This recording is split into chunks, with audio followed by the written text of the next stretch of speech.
side. All right, what's up, everybody? It is Friday. That means the Q&A. Today, I want to go over a topic that not a lot of people know about, or I should say, not a lot of people know how to do well. I think this is probably one of the most jacked up things in the industry would be stretching. I think people often stretch with kind of no idea of what they're trying to accomplish or really know what stretching does in the first place.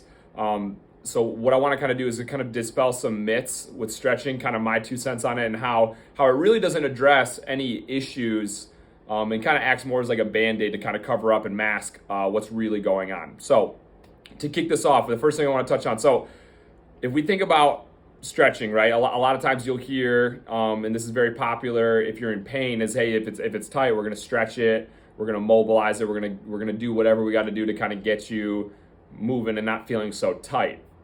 The issue I have with this is if you take, for example, if I were to take this piece of paper, right, and we put it on stretch, you have a tight, let's call this your hamstring, back of your leg. All right, you have a tight hamstring and it's being pulled from two ends and it's super, super tight. All right, and then you just go ahead and you stretch it, right? If I take this and then I just rip or I stretch, what are you effectively doing? You're tearing down more muscle fibers for one. That's obviously a gross exaggeration. You probably won't tear your hamstring doing a static stretch. Hopefully not. But for something like this is like I said, you're kind of not solving anything by stretching something that feels tight. Now it may feel good. Don't get me wrong. There's a neurological response there to where you can kind of almost trick your brain into kind of making something feel good. It could be very therapeutic and it can kind of calm you down to the point where it will improve your range of motion temporarily, but it doesn't really cement or hold. So like what you find is people with tight hamstrings are constantly stretching their tight hamstrings, but they're never getting better. So what I like to do whenever I deal with someone who's kind of dealing with tightness issues is we've got to look at this through two lenses. The first being their structure. So how are they built, right? Where are their bones in relation to their muscles, right? Obviously, everyone's going to have a unique shape to them, but you can't really understand what's going on with the muscle if you don't understand what the bone is doing. So you can get a bone that's whether it's out of place, whether you have a hip that's kind of shifted, or you have a upper body or a thorax that's kind of tilted or twisted. You can get these different kind of orientations and presentations to where, based on where your bone is, that's going to move the location of the muscle or the length tension relationship between the muscle and the bone because it's not in its correct place. Now that's obviously there's variance there, but what this does is if you stretch with no real know-how of where you are in space or what position your skeleton is in, you're just going to continue to prolong the inevitable, which is you're never going to get any better because you're not doing anything to treat the root issue. Now, there are multiple ways you can get around that by simply assessing and measuring things on the front end. We usually can get an athlete on the table. We get a really good picture of kind of what's going on structurally to where we can have some more successful stretching interventions, if you will, or range of motion, kind of getting more flexible, however you want to treat that. The second point with this I want to make is tone.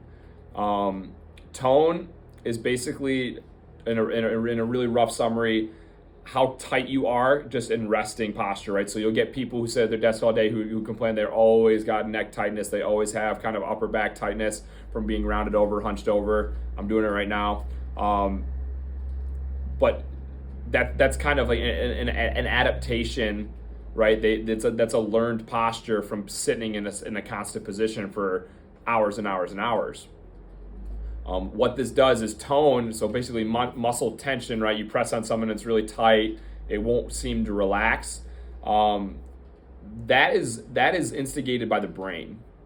So neurologically speaking, your brain is sending a signal to that muscle to stay on tightness or to be kind of what we call concentric and tight, and that results in a ton of stiffness. For a good example of this is in sport, depending on what you're playing, you see where people are going to be predisposed to certain tight areas, right? So if you throw something, you're going to have a shoulder that has a lot of tone in it, consequently a pec, a neck, maybe the upper back.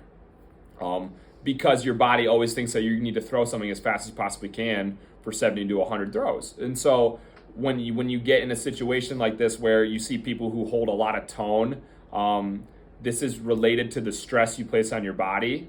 So whatever activities you do that are considered stressful, but also just the stress of your life. So your body doesn't differentiate between physical stress, mental stress, or emotional stress. It just knows fight or flight, or it knows rest and digest. So basically we have these two ends of the spectrum where you're either really, really calm or you're really, really toned up, depending on the stress you have going on in your life. Taking people out of stress more often than not is the best way to gain back range of motion. So the cool thing about this is where we get heavily involved in breath work, at least in our facility, because the breath, and specifically how you breathe and the cadence of your breathing and how you utilize breathing, can shut off that toned up individual, and send a message to your brain, literally telling you, hey, let go, calm down, it's okay. And so I think stretching has a ton of value if there's breathing involved. That yoga, when done right, is a perfect example of this.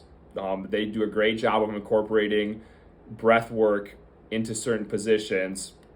Now, are all those positions advantageous? I don't think so, depending on who you're working with, and what they're trying to accomplish. That obviously is person dependent.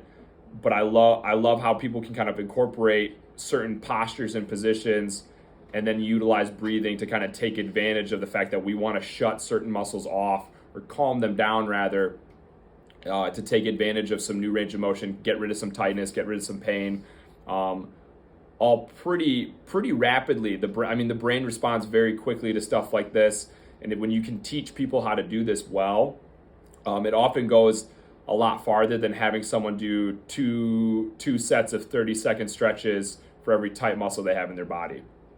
To summarize this up, I think in order to really maximize like mobility or stretching at all, you have to understand, one, the structure of the person you're working with, and two, the stress of the person you're working with, because that's going to dictate how successful you're going to be in managing their kind of aches and pains or their tight muscles.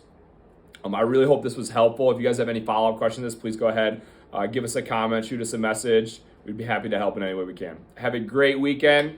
Happy Friday.